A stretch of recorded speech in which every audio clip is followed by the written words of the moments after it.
Madilim na araw para sa militar ng Rusya ang Hunyo 17, 2026. Bakit? Iyon ang araw na lumabas ang balita tungkol sa isang malagim na marka na naabot, 1.4 milyon.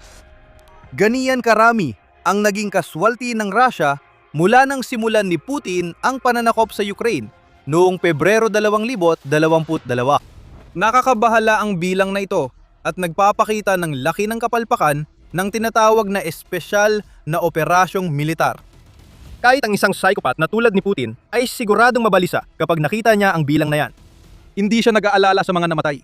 Wala namang pakialam si Putin sa mga sundalong namamatay para sa layunin niya. Nataranta lang siya dahil sa isang simpleng dahilan. Alam niyang hindi ito mapapanatili. Umakapit na siya sa mas desperadong paraan para lang mapatuloy ang pagpapadala ng tao sa Ukraine.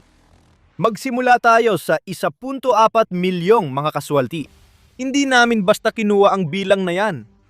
Galing ito sa mga opisyal ng NATO na nagsasabing ang Russia ay may 1.3 hanggang 1.45 milyong kaswalti mula nang simulan ni Putin ang digmaan. At 500,000 dito ay namatay. Iyan ay 500,000 na mga Ruso na hindi na kailanman makakabalik sa kanilang hukbo. Hindi na muling makikita ang kanilang mga pamilya. Hindi na nila mararanasan ang pagtatapos ng digmaang sinimulan ng kanilang psychopathic na diktador para matiyak ang kanyang pamana bilang dakilang mananakop sa kasaysayan ng Russia. Sayang naman, ang mga bilang na sinabi ng NATO at iniulat ng United 24 Media ay halos kapareho ng mga kaswalti na inaangkin ng Ukraine. Itinatayan ng Ukraine ang bilang sa 1,388,050 noong ika-18 ng Hunyo.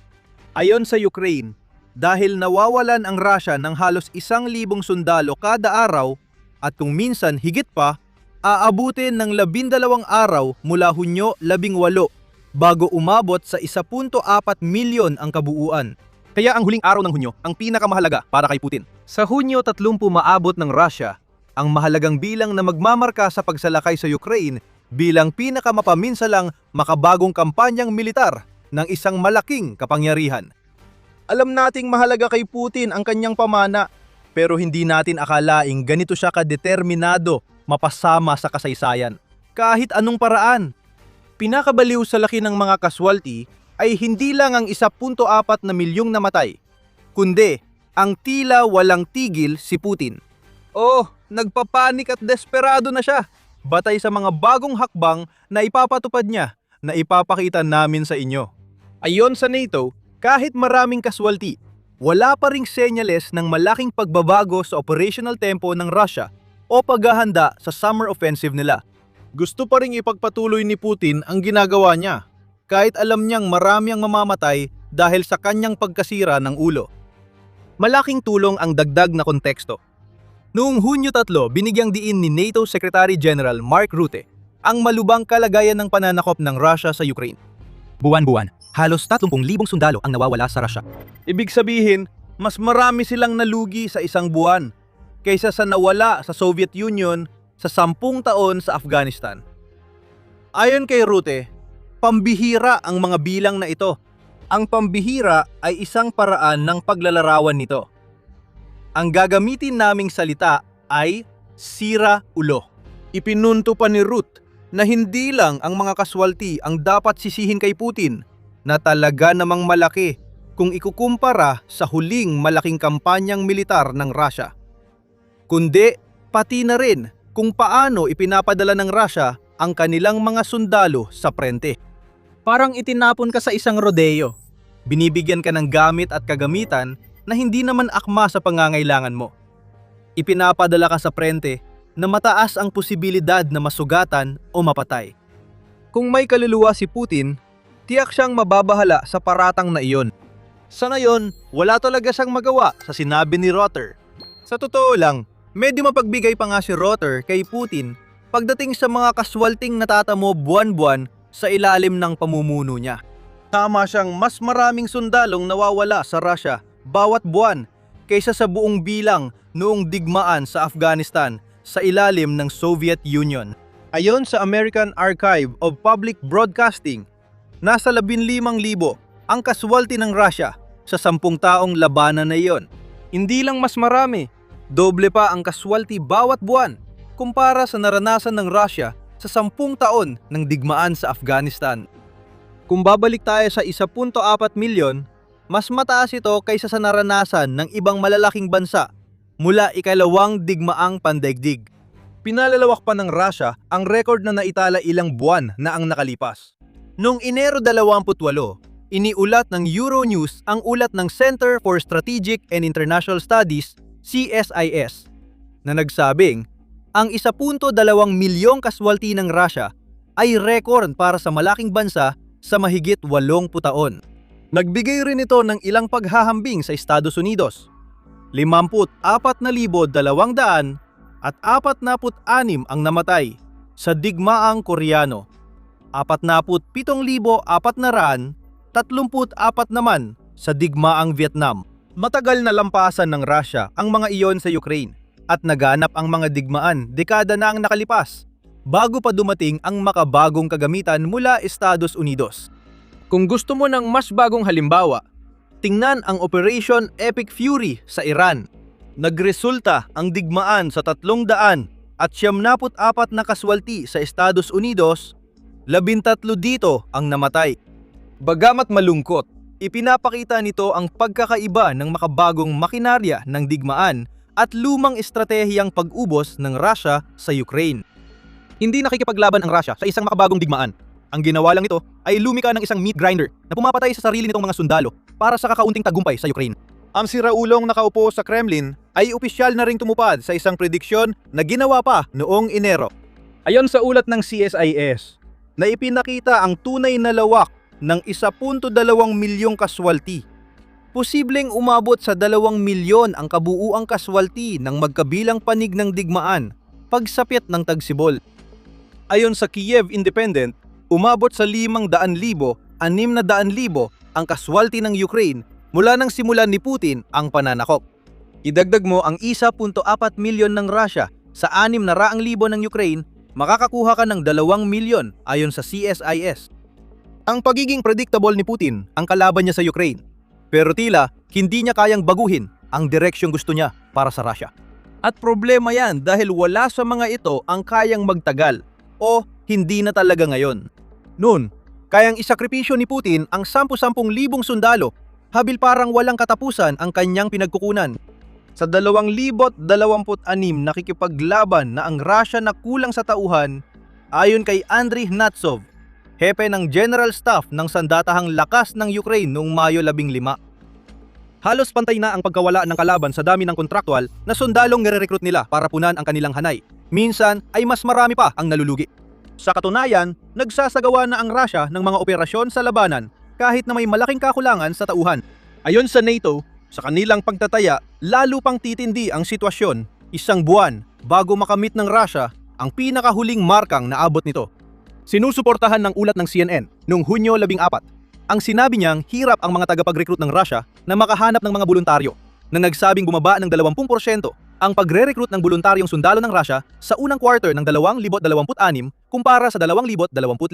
Kahit malaking insentibong pinansyal ng Kremlin, hindi pa rin sapat para mahikayat ang mga tao na magboluntaryo sa Ukraine na parang sentensya ng kamatayan. Sa isang Russian bunker, nagpapanik si Putin, ngunit hindi sa inaasahan mong dahilan. Mapapansin ng sinuman ang matinding pagkawasak sa kanilang bansa at mapapagtanto na sobra na ito. Magkakaroon sila ng kaunting awa at maiisip na dapat matagal nang inalis ang mga sundalo sa Ukraine. Pero hindi si Putin. Hindi siya natataranta kahit marami namamatay o anuman ang gawin ng tao. Kumpiyansa si Putin sa estruktura ng kapangyarihang ginawa niya. Hindi. Ang totoong kinatatakutan ni Putin ay kung saan siya kukuha ng mas maraming sundalo. Iyan lang ang iniintindi ni Putin habang pinipilit ni Putin ang Russia na tiisin ang digmaan na nagdulot ng 1.4 milyong kaswalti at patuloy pang dumarami. May ilang solusyon si Putin. Ang problema niya ay bawat isa ay mas baliw kaysa sa nauna at wala ni isa ang kailangan niya para manalo sa digmaan. Ang magagawa lang ng mga ito ay magbigay ng mas maraming taong itatapon lang ni Putin sa tiyak na kamatayan.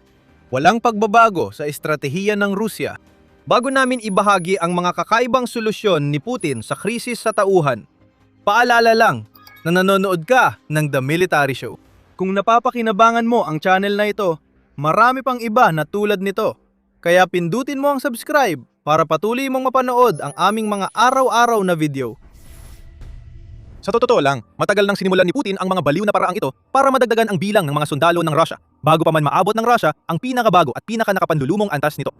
Nung mga nakaraang taon, naisip ni Putin ang ideyang kumuha ng sundalo mula sa mga bilangguan ng Russia. Laging simple ang alok, maglingkod sa Ukraine para mapaikli ang sentensya o maging bayani ng Russia para makalimutan ang krimen. Malamang natuwang-tuwa si Putin nang pumirma ang napakaraming kriminal. Hindi basta-bastang tao ang nahihikayat niya rito. Mamamatay tao, salbahe, at sanay sa karahasan ang dadagsa sa Ukraine dahil sa bagong plano niya. Alam mo na, may mga nalasing sa publiko, pero mas marami talagang mamamatay tao. Pagsapit ng Enero 2025, nakapag-recruit ang Russia ng 100 at 80,000 bilanggo ayon sa Foreign Intelligence Service ng Ukraine. Hindi mahalaga kung hindi bihasa ang mga kriminal na sundalong ito. Dami kaysa kalidad ang naging paraan ni Putin mula nang simulan niya ang digmaan at napakarami ang pumasok sa hanay ng hukbong Ruso. Matagal nang desperado ang estratehiyang ito para mapunan ang bilang. Pero ngayon, pati ang daluyan ng mga bilanggo natutuyo na. Noong Mayo 2026, bumaba ng halos 40% ang populasyon ng bilanggo sa Rusya. Isa sa dahilan ay ang pagpapadala ng Rusya ng bilanggo sa Ukraine. Ngunit nabahala si Putin sa pagbaba ng populasyon ng bilanggo. Ang ganitong pagbaba ay ibig sabihin, mahihirapan na siyang kumuha ng sundalo sa kulungan. At yun nga ang nangyayari ngayon. Habang tumataas ang krimen sa Rusya dahil sa mga bumabalik na bilanggo mula Ukraine, napipilitan si Putin humanap ng mas kakaibang paraan para palakasin ang hukbo niya. Una, kinuha niya ang mga bilanggo. Ngayon, estudyante naman ang kinukuha ni Putin. Noong unang bahagi ng Hunyo, inilatala ng proyekto ng Ukraine na I Want to Live, na nagbibigay ng mga mapagkukunan sa mga sundalong Ruso upang matulungan silang sumuko sa Ukraine at makaalis sa malagilingan na patayang pinipilit silang pasukin ni Putin. Ang isang listahan na nagsiwalat na 1,059 na estudyanteng Ruso ang sumali sa militar ni Putin. Huwag mong akalaing voluntaryo sumali ang mga estudyanteng ito. Marami sa kanila ay pinipilit sumali sa militar ng mga recruiter na gumugugol ng oras sa mga kolehiyo para kumbinsihin ang susunod na henerasyon ng mga lalaking Ruso na ialay ang sarili sa ambisyon ni Putin. Sa ika-5 taon ng pananakop ng Russia, nililibot ng mga nangguudyok at mga opisyal ng pagpapatala sa militar ang mga universidad para mag-recruit ng mga kabataang kagagaling lang sa paaralan para sa digmaan. Kaunti na lang ang bilanggo, kaya mga bata na ang ipinapadala sa prente ayon sa ulat. Todo na ang Kremlin sa ganitong pagre-recruit. Ayon sa ulat ng ABC News Network ng Australia, noong Hunyo 7, nagtakda ang mga opisyal ng Russia ng kwota na 2% ng lahat ng lalaking estudyante para mai-recruit sa militar. Upang mahikayat ang mga kabataan, iniaalok ng Russia na burahin ang bayarin sa matrikula at tanggalin ang mababang grado, binibigyan sila ng bagong simula kung makalabas sila ng Ukraine ng buhay. 1.4 milyon sa kanilang mga kasamahan. At patuloy pang nadaragdagan ang nabigong makalabas ng buhay. Sinuri ng CNN ang estratehiyang ito ng pagre-recruit ng estudyante at nakatanggap ng direktang mensahe mula sa ilang tinatarget ng Russia. Malaki ang pressure, sabi ng isang estudyante.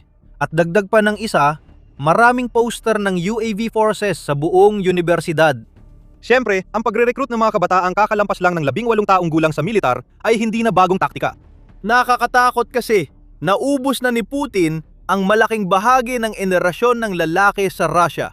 At ngayon, ay pagod na siya. Pinatarget niya ngayon ang mga dapat sanang pinakamagagaling at pinakamatalino ng Russia para lumaban sa digmaan sa Ukraine, imbes gamitin ang kanilang pinag-aralan. Hindi sapat ang henerasyon na yon. Handa si Putin isakripisyo pati ang susunod. Ngunit mahigit 1,000 lang ang nakuha, kaya hindi naging maganda ang resulta ng estratehiya. Dahil dito, lalong nadedesperado ang psikopatang Ruso. At para mapunan ang walang katapusang kagustuhan ni Putin para sa mas maraming sundalo, umaabot na ang mga pagsisikap sa pagre-recruit hindi lang sa mga silid-aralan, kundi pati na rin sa mga lugar ng trabaho. O dapat siguro nating sabihin na lumampas na sila sa mga silid-aralan bago pa man magtakda ang Kremlin ng kwota para sa recruitment ng mga estudyante. Noong huling bahagi ng Marso, iniulat ng Moscow Times na nagtakda si Governor Pavel Malkov ng kwota para sa military recruitment sa lahat ng negosyo sa Ryazan. Kumpanyang may 300 o higit pang empleyado ay dapat magnomina ng 2 kandidato sa militar ng Russia. Kapag lagpas 500 ang empleyado ng kumpanya, magiging 5 ang bilang ng kandidato. Sa totoo lang, mukhang hindi ito isang patakaran na pinamumunuan ng Kremlin sa buong Russia. Simptomas ito ng matinding pangangailangan ng Russia na mag-recruit ng sundalo. Hindi gagawin ni Malkov ito kung hindi winasak ng Russia ang buhay ng 1.4 na milyong sundalo. Kaya kulang ang voluntaryong pagre-recruit at ito lang ang naisip ni Malkov para magkatsansa. Ayon kay Malkov, dapat maipatupad ang kwota sa trabaho bago Setyembre 20. Handa kaming tumaya na ilang pang rehiyon sa Russia ang magkakaroon ng kaparehong idea na kumuha ng mga manggagawa mula sa mga lugar ng trabaho para gawing sundalo. Dahil nakikita nilang imposibleng maabot ang mga kwota ni Putin. Paano kung balikan natin ang mga pulisyang aktibong sinasang-ayunan ni Putin? Habang nahihirapan ng Russia sa krisis nito sa pagre-recruit sa 2026, lalong nilulutas ng Kremlin ang problema sa pamamagitan ng pagbibigay ng mas maraming pera. Pera pa rin ang pangunahing gamit ng Russia sa pagre-recruit. Pero ngayon, mas malaki na ang halaga kaysa dati. Ayon sa RBC Ukraine, noong Hunyo 14, nag-aalok na ang Russia ng signing bonus na hanggang $80,000. Hindi ito sweldo, kundi isang beses na bayad na ibinibigay ng Russia sa mga voluntaryong sasali sa digmaan. Bukod pa rito, halata ang desperasyon ni Putin sa alok na debt relief na hanggang $140,000 para sa mga voluntaryong may problemang pinansyal. Sinusubukan ulit ng Kremlin na akitin ang mga nahihirapan sa pag-aalok ng solusyon sa kanilang problema. Binabantayan ng mga drone ng Ukraine ang daan papunta sa solusyon, kaya 1.4 na milyong tao ang nabigong makarating sa dulo ng landas na yon. Mas kahanga-hanga ito dahil hindi pa matagal nang kinailangang bawasan ng maraming rehiyon ng Rusya ang signing bonus dahil sa epekto sa pondo ng gobyerno. Noong Oktubre, iniulat ng Radio Free Europe, Radio Liberty na ibinaba na sa federal minimum na $5,000 ang mga bonus sa Tatarstan at Samara. Sa loob ng isang taon, naging 16 na beses na mas mataas ang mga bonus kaysa minimum. Hindi ito dahil biglang nagkapera ang Russia.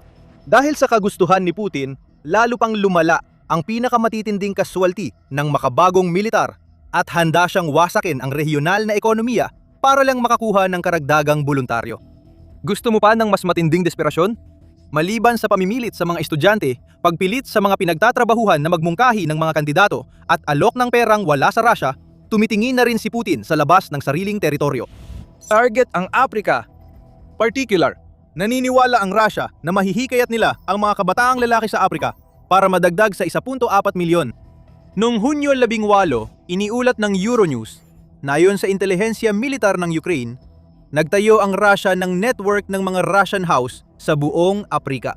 Ang mga bahay na iyon ay naging daluyan ng pagre-recruit sa militar, habang ang Kremlin ay nag-aalok ng trabaho at edukasyon bilang wad na dahilan para maakit ang mga kabataang lalaki. Patuloy ang kasinungalingan hanggang sa ang taong nakinig sa ika-6 na si Rena ay mauwi sa pabrika ng UAV o sa mga frontline na pumatay ng maraming Ruso.